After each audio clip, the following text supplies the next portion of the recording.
छोटे से सुंदर गांव में नेहा अपने बेटे मोनू के साथ रहती थी। उसके पति की कुछ महीने पहले ही एक दुर्घटना में मृत्यु हो गई थी।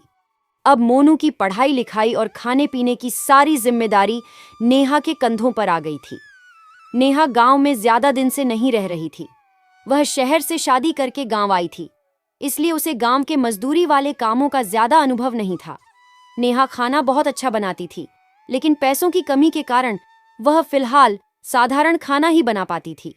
एक दिन मोनू उदास होकर बोला, माँ, आपको तो पता ही है कि पिताजी के जाने के बाद मेरी स्कूल की फीस अभी तक बाकी है।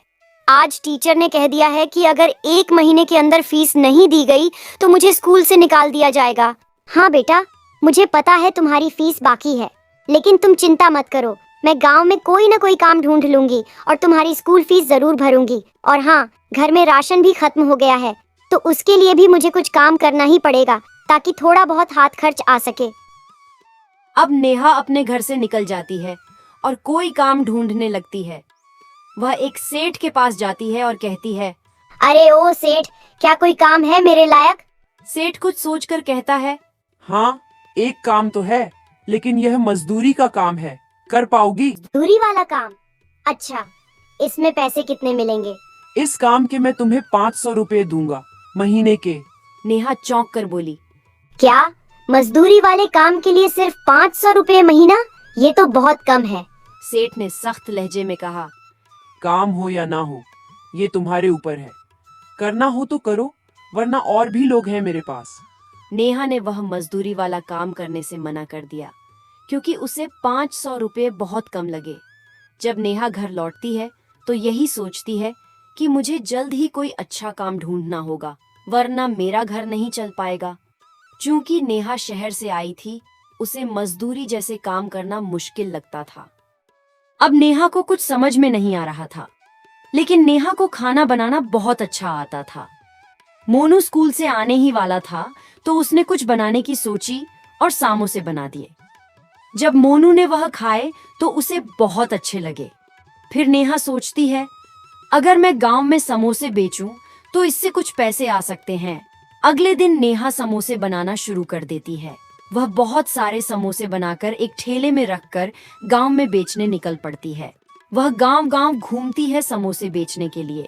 जब लोग नेहा के पास समोसे खाने आते तो उन्हें समोसे अच्छे लगते थे, लेकिन फिर भी नेहा के पास पैसे नहीं आ रहे थे, क्योंकि गांव में ज्यादा लोग समोसे खरीद नहीं रहे थे।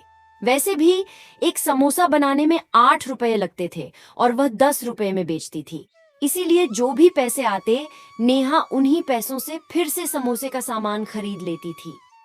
एक दिन जब नेहा यह सोच रही थी कि अब क्या करूं, पैसे कैसे आएंगे, तभी मोनू आया और बोला, माँ, क्या हुआ? आप ऐसा क्या सोच रही हो?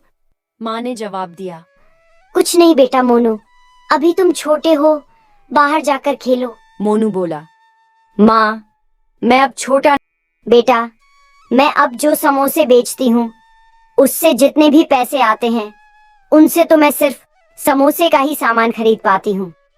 और अब तो तुम्हारी स्कूल की फीस भी बाकी है, वो कैसे भरेंगे? मुझे कुछ समझ में नहीं आ रहा। मोनू कुछ देर सोचता है, फिर बोला, माँ, समोसे तो गांव में हर दुकान पर मिलते हैं, आप कुछ ऐसा बनाओ जो लोगों को पसंद आए और जो गांव में नया हो। माँ ने पूछा। अच्छा, ऐसा क्या? मोनू बोला, पिज्जा। माँ, आप पिज्जा बनाओ। माँ हैरानी से बोली, पिज्जा? नेहा शहर से आई थी, इसलिए उसे पिज्जा बनाना आता था। नेहा अब अगले दिन से पिज्जा बनाना शुरू कर देती है। वह अलग अलग तरह के पिज्जा बनाती है, कोई ज्यादा चीज वाला होता है तो कोई ज्यादा सब्जी वाला।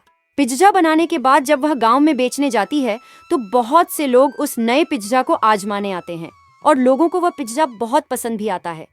अब नेहा पिज्जा बेच रही थी और हर पिज्जा से वह 40 से 50 रुपये कमा लेती थी। धीरे धीरे उसे अच्छे पैसे आने लगे और उसने मोनू की स्कूल की फीस भी भर दी। अब उसका घर भी अच्छे से चल रहा था। दोस्तों, ऐसी ही प्यारी और सुंदर कहानियाँ देखने के लिए वीडियो को लाइक और चैनल को सब्सक्राइब करके एक प्यारा सा कमेंट भी ज़रूर कर दें।